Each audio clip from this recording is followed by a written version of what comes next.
Hello guys, ये हमारी quant strategy रहेगी बैंकिंग एग्ज़ाम के लिए। ये बिगनर और रिपीटर दोनों को काम आएगी।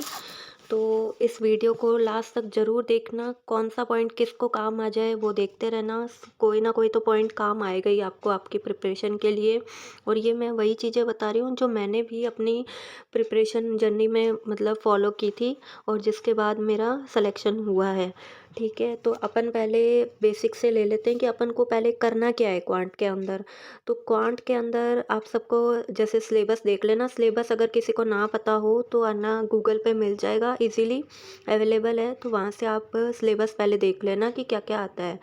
तो हमारे सिलेबस के अंदर क्वांट के अंदर पहले आती हैं इजी चीज़ें, जैसे कि सिंप्लीफिकेशन, अप्रॉक्सीमेशन, क्वाड्रेटिक इक्वेशंस और ये सारी जिसको अपन स्पीड मैथ कहते हैं। ठीक है, तो उसके लिए उस चीज़ को सॉल्व करने के लिए अपन को पहले और भी बेसिक से क्या चीज़ें सीखनी पड़ेंगी, जैसे टेबल्स, स्क्वायर्स, क्यूब्स, परसेंटेज, जैसे फ्रैक्शन वैल्यू में कैसे चेंज करना है, इन सारी चीज़ों को अपन को सीखना पड़ेगा। तो मैं क्या करती थी पहले, जैसे सुबह को मेरी जैसे मैं उठती थी तो है ना, उसके बाद क्या करती थी कि टेबल, स्क्वायर, क्यूब है ना, ये डेली मैं लिख लेती थी। जैसे एक टाइम ऐसे आया था कि मुझे सारा याद हो गया था, मेरा अपने आप ही हाथ वो चलने लग गया था कि भाई इसके अंदर ये चीज़ आएगी, इसके अंदर। पर वो चीज़ मैंने छोड़ी नहीं है, लास्ट तक लिखती गई हूँ। भले ही आपको भी याद हो जाए तो भी आपको लास्ट तक ये लिखना है, क्योंकि इससे स्पीड इम्प्रूव होगी।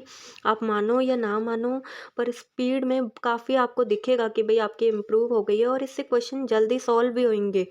ठीक है, तो पहली चीज़ तो अपन को करनी ही ये है, क्योंकि बेसिक अपन को इग्नोर कर ही नहीं सकते हैं। अपन को इम्प्रूव स्पीड के लिए करना ही पड़ेगा ये सारी चीज़ें तो। ठीक है, तो डेली आप ये चीज़ें तो करो ही करो अपनी प्रिपरेशन के अंदर।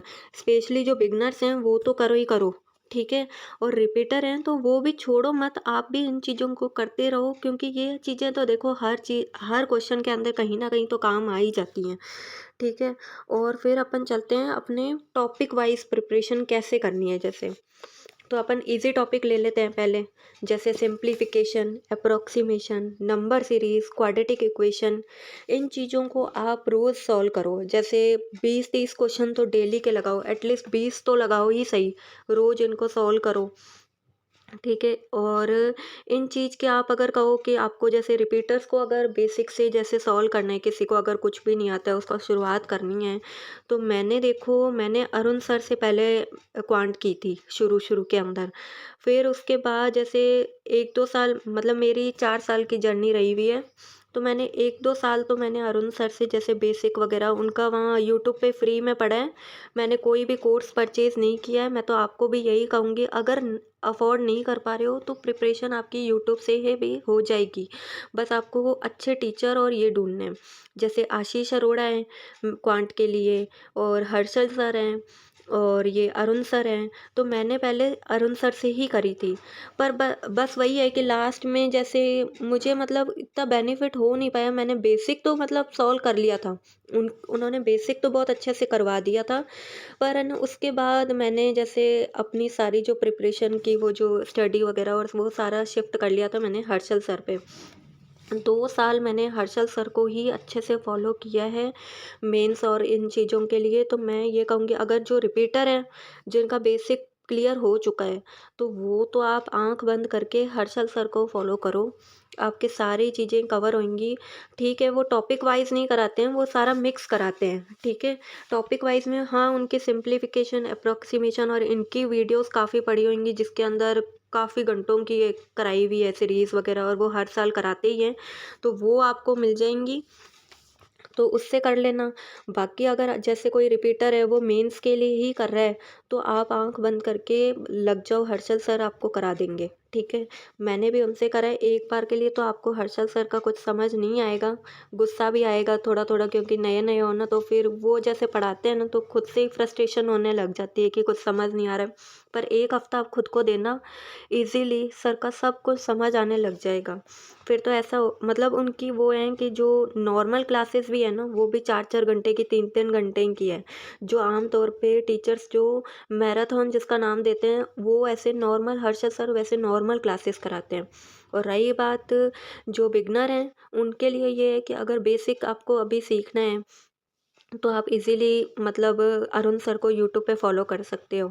और अगर यूट्यूब का आपको कुछ समझ नहीं आ रहा है और कुछ टॉपिक नहीं मिल रहे हैं, फिर मैं आपको यही रिकमेंड करूँगी कि आप किसी सर का परचेज़ कर लो कोर्स। तो परचेज़ करने के लिए मैं आपको 2 ही सर रिकमेंड करूँगी, या तो आशीष अरोड़ा सर या हर्षल सर।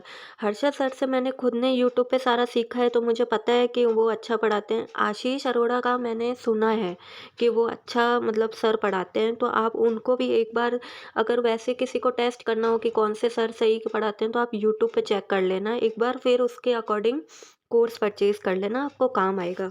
ठीक है? ये 3 जो है ना टॉपिक है ना, ये हर एग्ज़ाम में आते हैं, तो ये अपने जैसे 10 से 15 मार्क्स तो ईज़िली अपन को कवर करा देंगे। मैं ये तो नहीं कह रही कि भई है ना पूरे ही करा देंगे, इसमें आपका भी चलेगा, भई आप भी कितनी प्रैक्टिस करते हो, बाकी ये कवर इतने करवा देंगे, ईज़िली हो जाते हैं ये, इसमें कुछ मार्क्स कट वगैरह नहीं होते, आप ईज़िली कर लोगे। ठीक है, अब अपन चलते हैं अर्थमेटिक पे। जैसे अर्थमेटिक के पहले टॉपिक जो आपको सॉल्व मतलब जो सीखने हैं, प्रैक्टिस करने हैं, ये तो आपको करने ही करने हैं। जैसे परसेंटेज, प्रॉफिट लॉस, रेशियो, ठीक है, SI, CI, time and work, speed, time, distance, ये चीज़ें तो ऐसी हैं कि ये तो आप करो ही करो।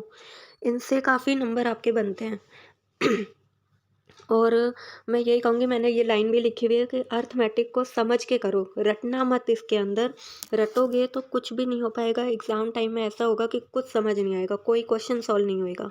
और आजकल तो आपने अगर कोई रिपीटर है तो वो उसको पता होगा कि जो अभी से ऐसे हो गया है कि स्पीड मैथ का वेटेज कम करके एग्ज़ाम में अर्थमेटिक ज़्यादा आने लगी है। DI और ये सारी चीज़ें ज़्यादा आने लगी हैं, अर्थमेटिक का वेटेज बढ़ रहा है। तो मैं तो यही कहूँगी कि अर्थमेटिक पे ज़्यादा फोकस करो, स्पीड मैथ भी करो, पर अर्थमेटिक पे ज़्यादा फोकस करो, इनके क्वेश्चन ज़्यादा बनते हैं। बाकी फिर उसके बाद ये जब ये टॉपिक हो जाएँ, फिर आप DI पे आओ। DI हो गई, केसलेट हो गए, ठीक है? क्योंकि DI और केसलेट ऐसे हैं जैसे अपने रीज़निंग के अंदर पज़ल और सिटिंग अरेंजमेंट कैसे है जिसके बिना काम नहीं चल सकता, सेम वही है कि आपका मेंस के और प्री के अंदर DI और केसलेट के बिना काम नहीं चल सकता। ठीक है? तो ये ध्यान देना इन चीज़ें सारी चीज़ों को, जो भी रिपीटर हैं या फिर बिगनर हैं, इन चीज़ों को अच्छे से देखो। मैं आपको बता दूँगी कि आपको कैसे सॉल्व करना है, कहाँ से ये सारी चीज़ें मिलेंगी, पर एक बार आप सुनते जाओ कि भई इन चीज़ों को तो आपको करना है, छोड़ना नहीं है। फिर अपन आते हैं कि जो अर्थमेटिक का दूसरा पार्ट है, कि जैसे ये टॉपिक है mixture allegation, average, pipe and system, SI, CI, sorry मैंने ऊपर भी लिखा हुआ था, ये वापस रिपीट हो गया है, ठीक है? ये हो गया, बोट स्ट्रीम हो गया, परमुटेशन, प्रोबेबिलिटी, मेंसुरेशन, ये सारी चीज़ें आपको करनी ही है, आप ये छोड़ नहीं सकते। ये मैंने इसीलिए इधर लिखे हैं क्योंकि वो ईज़ी टॉपिक है, पहले उनको कवर करो फिर इनको करो, पर कवर तो आपको सारे करने पड़ेंगे। आप सोचो कि आपका वो टॉपिक क्लियर करके इतना हो जाएगा, नहीं होगा, आपको सारे टॉपिक करने होंगे। कई बार ऐसा होता है कि इन टॉपिक से, जैसे मेंस्ट्रुएशन है, इनसे लोग डरते बहुत हैं कि भाई ये नहीं करेंगे हम सॉल्व, पर ये सबसे ईज़ी पड़ता है चैप्टर। तो वही है कि आपको करना तो सब पड़ेगा, ठीक है? कब कौन-सा क्वेश्चन, क्या पता आपको जो हार्ड लग रहा है पे एग्ज़ाम में इन्हीं मतलब चैप्टर से कोई ईज़ी क्वेश्चन आ जाए। तो ये सारी चीज़ें आपको सारी सॉल्व करनी है, ठीक है? और उसके बाद प्रैक्टिस के लिए मैं आपको बता दूँ कि डेली आपको कितना टाइम देना है, ठीक है? 2 से 3 आवर तो आपको देने ही हैं, ठीक है? क्वांट के अंदर ये जैसे 30 मिनट का आपने बेसिक कर लिया, जो स्पीड मैथ मैंने आपको बताया, ठीक है? फिर 1 घंटे का आपने टॉपिक वाइज, जैसे जो आज आपने चैप्टर किए हैं, हुँ, जैसे परसेंटेज हो गया या ये हो गया, इनका पहले आपने टॉपिक वाइज क्वेश्चन लगाने हैं। जो बिगनर हैं वो तो यही करेंगे, पहले इतना करो आप, जैसे बेसिक क्लियर करो खुद का और टॉपिक वाइज चैप्टर क्लियर करते जाओ। उसके बाद जैसे रिपीटर आ रहे हैं, उनके लिए मैं ये कहूँगी कि उनका बेसिक तो मैं मान के चल रही हूँ कि क्लियर है। आपको जैसे रोज़ टॉपिक वाइज क्वेश्चन क्लियर करने हैं, ठीक है?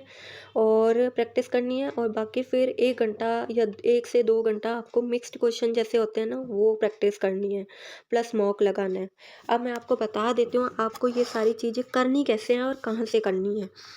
प्रैक्टिस के लिए देखो, मैं फिर से यही कहूँगी, मैंने रीज़निंग की जो स्ट्रेटेजी बताई है उसमें भी मैंने आप सबको कहा था कि गाइडली PDF है ना, वो आप परचेज़ कर लो, वो काफ़ी बेनिफिशियल है सबके लिए। मैं प्रमोट नहीं कर रही हूँ, मैंने ये खुद ने लिए तो मैं इसीलिए ही कह रही हूँ कि मैंने इससे ही तैयारी करी थी। या फिर यही सेम गाइडली की पीडीएफ और हैं, ये मैं आपको बता दूँ कि टेलीग्राम पे फ्री कंटेंट भी मिलता है। ढूँढना आपको पड़ेगा, मिल जाएगा ईज़िली। वहाँ पे ये सारी पीडीएफ जो हैं काफ़ी चैनलों पे सुबह को ये डेली जो वो होते हैं टू डू लिस्ट अपन बनाते हैं, तो उसके अकॉर्डिंग आती हैं डेली पीडीएफ्स आपके डे वाइज़। तो आप उस वहाँ से भी मतलब ये सारे टॉपिक क्लियर कर सकते हो। जैसे कोई बिगिनर है तो वो उनको मैं यही कहूँगी कि आपको जैसे क्वेश्चन भी तो करने होंगे ना, आप क्वेश्चन तो ढूँढोगे ना कि कहाँ से करने हैं क्वेश्चन। तो मैं यही कहूँगी क्योंकि क्वेश्चन के लिए आपको गाइडली पीडीएफ ईज़िली मतलब दे रहा है, तो फिर आप वो ही परचेज़ कर लो।